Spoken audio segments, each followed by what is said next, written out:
آپ کو ٹیڑھی نظر سے دیکھا تو جہنم، اچھی نظر سے دیکھا تو جنت. کیا کمال ہے، قربان جائیں. میرے نبی نے کہا جب بیٹا ماں باپ کو محبت سے دیکھتا ہے، ماں کو دیکھے یا باپ کو دیکھے، تو اس کے لیے ایک حج کا ثواب لکھا جاتا ہے. اور ماں باپ جب اولاد کو ان کی خدمت کی وجہ سے محبت سے دیکھتے ہیں تو بیٹے کو غلام آزاد کرنے کا ثواب لکھا جاتا ہے.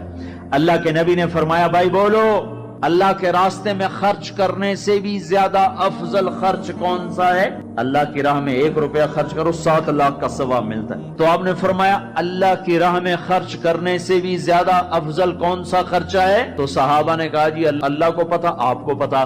تو آپ نے فرمایا بیٹے کا ماں باپ پہ خرچ کرنا اللہ کی راہ میں خرچ کرنے سے زیادہ افضل ہے. اب میرے تو مر گئے، تمہارے زندہ ہیں تو کچھ کر لو، مر گئے تو بس پھر ہاتھ ہی ملتے رہ جاؤ گے. پر وہ بھی اب کسی کو توفیق نہیں ہوتی کہ کوئی افسوس اور غم ہو کہ کتنی بڑی دولت سے میں محروم ہو گیا. آپ جنت میں تشریف لے گئے تو قرآن کی تلاوت سنی. آپ نے کہا یہ کون تلاوت کر رہا ہے؟ کہا جی نعمان بن حارثہ. نعمان بن حارثہ تو مدینے میں بیٹھا ہوا ہے اور اس کی تلاوت جنت میں کیسے جا رہی ہے؟ کہا جی ماں کا فرما بردار ہے، اس کی وجہ سے اس کی تلاوت جنت میں بھی آتی ہے.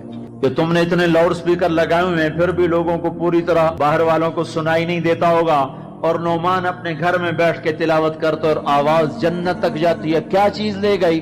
نہ جہاد، نہ تبلیغ، نہ نماز، نہ صدقہ، نہ تہجد، نہ علم، نہ حدیث، نہ تفسیر، نہ کیا چیز لے گئی؟ ماں کی خدمت نے آواز کو جنت تک پہنچا دیا. کیسی خدمت کرتے تھے؟ ماں کے کپڑے دھوتے، ماں کی روٹی پکاتے، ماں کو نوالے بنا کے کھلاتے. ہمارے ماحول میں کیا ہے کہ میں اپنی بیوی سے کہتا ہوں میری ماں کی خدمت کر، میری بیوی کے ذمے نہیں میری ماں کی خدمت. اگر وہ کہے میں نہیں کر سکتی تو اسے نافرمان بیوی نہیں کہا جا سکتا.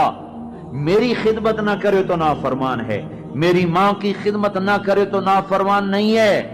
اسے میری ماں نے نہیں جنا، مجھے میری ماں نے جنا ہے. میرے ذمے اپنی ماں کی خدمت ہے. تو نعمان بن حارثہ کپڑے دھوتے، روٹی پکاتے، سالن پکاتے، نوالے بنا کے کھلاتے، تیل لگاتے، کنگھی کرتے، جوئیں نکالتے. اور ماں کوئی حکم سناتی اور سمجھ میں نہ آتا تو دوبارہ نہیں پوچھتے تھے اماں کیا کہا. باہر نکل کے خادمہ کو بلاتے، کہتے میری ماں نے کیا کہا تھا تو بتا، مجھے سمجھ میں نہیں آیا. ادب کی وجہ سے ماں سے دوبارہ پوچھتے نہیں تھے. اور میرے بھائیو ماں باپ کی قدر کرو. موسیٰ علیہ السلام نے پوچھا یا اللہ میرا جنت کا ساتھی کون ہے؟ اللہ تعالیٰ نے کہا فلاں قصائی. موسیٰ اور قصائی میں کیا جوڑ ہے؟ موسیٰ علیہ السلام گئے تو قصائی ایسے بیٹھا ہوا گوشت بیچ رہا ٹوٹے کر کر کے.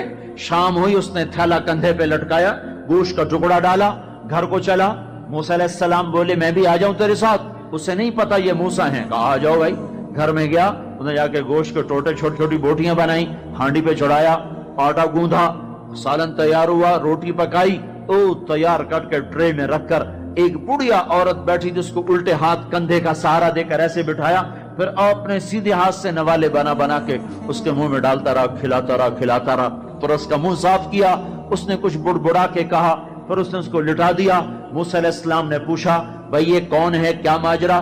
کہا میری اماں ہے، صبح جاتا ہوں اس کے سارے کام کر کے جاتا ہوں، شام کو آتا ہوں پہلے اس کے کام کرتا ہوں پھر اپنے بچوں کو دیکھتا ہوں. موسیٰ علیہ السلام نے کہا یہ کچھ کہہ رہی تھی، یہ کچھ کہہ رہی تھی.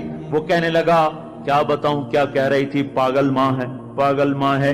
جب بھی خدمت کرتا ہوں مجھے کہتی اللہ تجھے موسیٰ کا ساتھی بنائے جنت میں. میں کہاں اور موسیٰ کہاں، میں کہاں اور موسیٰ کہاں. وہ جب بھی میں خدمت کرتا ہوں کہتی اللہ تجھے موسیٰ کا جنت میں ساتھی بنائے. آئے ہائے. موسیٰ علیہ السلام بولے تیرا کام بن گیا، تیری ماں نے تجھے موسیٰ سے ملا دیا. اے ماؤں کو راضی کرو، نبیوں کے ساتھ جنت میں پہنچو گے. ہائے میرے نبی سے پوچھا گیا تھا قیامت کب آئے گی تو آپ نے یہ نہیں کہا تھا جب زنا زیادہ ہوگا، جب قتل زیادہ ہوگا، جب پتھروں کی پوجا ہوگی تو قیامت آئے گی. میرے نبی نے فرمایا تھا جب اولادیں ماں باپ کو ذلیل و رسوا کریں گی اس وقت قیامت آئے گی. جب ماں باپ سے ایسے بات کریں جیسے نوکروں سے کی جاتی ہے تو اس وقت قیامت آئے گی.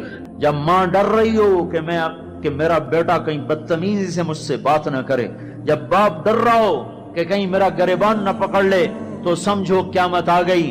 اور اللہ کے نبی نے فرمایا جس نے ماں باپ کو ستایا اس پہ اللہ کی لعنت، فرشتوں کی لعنت، زمین آسمان کی لعنت، نہ نماز قبول ہے، نہ روزہ قبول ہے، نہ حج و زکات قبول ہے۔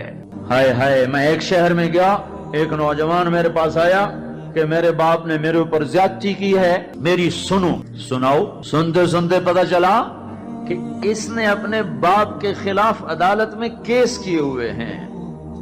میں نے کہا بیٹا تو جلدی سے چلا جا، تو شکر کر تیرے اوپر آسمان نہیں ٹوٹا، زمین نے تجھے نہیں نگلا، تیرے اوپر کوئی آگ کا کوڑا نہیں برسا، اور اللہ نے ابھی تک تجھے درگزر کا معاملہ کیا ہوا ہے۔ تو بیٹا ہو کر باپ کے خلاف کیس کر رہا ہے، صرف تو نہیں رگڑا جائے گا، وہ وکیل بھی رگڑا گیا جس نے تیرا کیس تیار کیا، اور وہ گواہ بھی رگڑے گئے جنہوں نے گواہی دی۔ ارے ظالم، بیٹا ہو کر باپ کے خلاف تو کیس کرتا ہے؟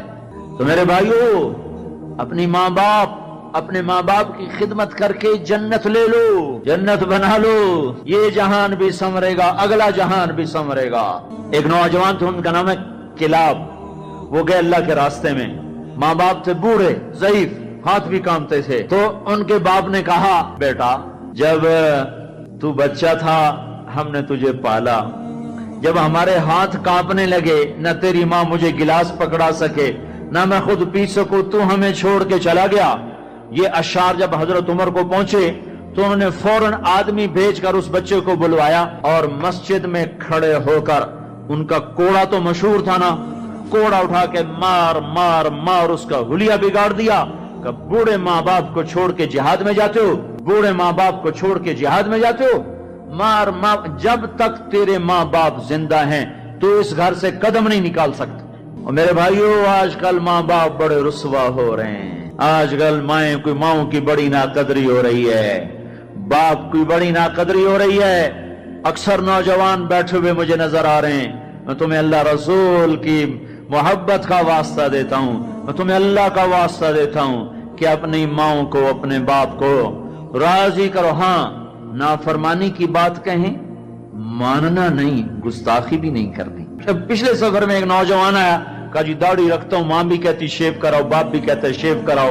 میں نے کہا نہیں نہیں نہیں نہیں نہیں، بالکل نہیں اطاعت کرنی اس میں ماں باپ کی، لیکن گستاخی پھر بھی نہیں کرنی، گستاخی بھی نہیں کرنی، اطاعت بھی نہیں کرنی۔